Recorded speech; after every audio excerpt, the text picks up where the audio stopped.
My thinking on building respectful relationships with my students has been shaped by my own experiences and through relevant readings and theory that I've used throughout this course.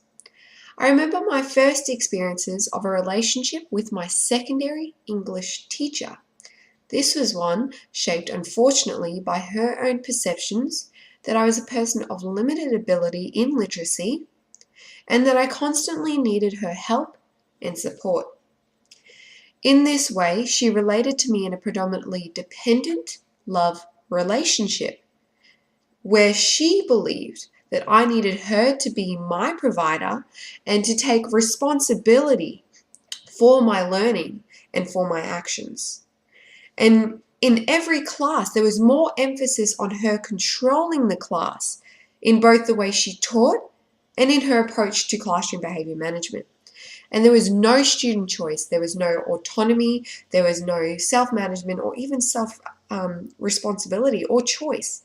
So she would often refer to me and say things like, Ashley, this is how you should approach the assessment, or you ought to write your sentences like this. And she strongly believed that in order for me to succeed, I needed to follow her strict guidelines. I needed to follow everything that she was telling me.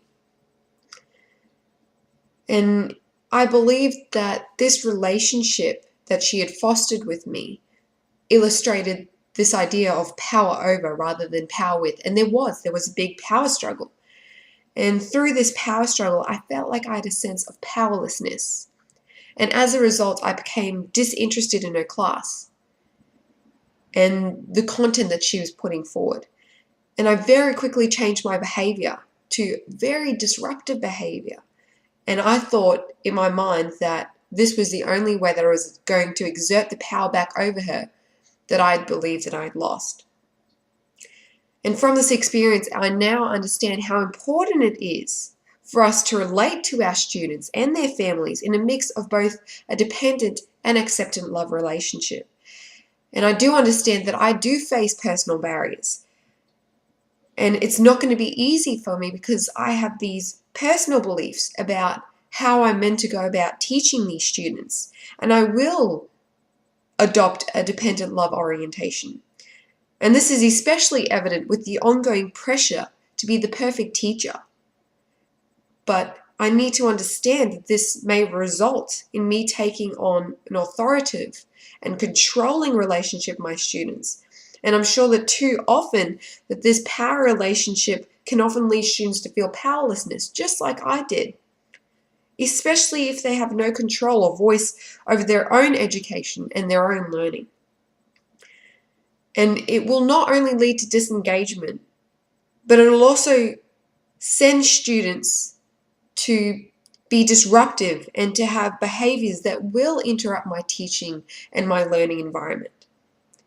And from a personal perspective, I need to learn to understand that if I wish to create a teaching and learning environment that facilitates and promotes student engagement with their learning, I will need to adopt the attitudes and behaviors consistent with building respectful relationships with my students, with their families, with my colleagues, and with the wider public.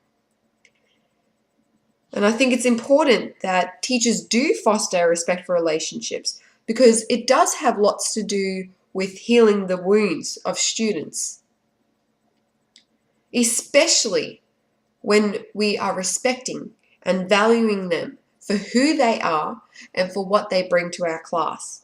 And I believe that it is this component that is going to have successful inclusion in all of our classrooms.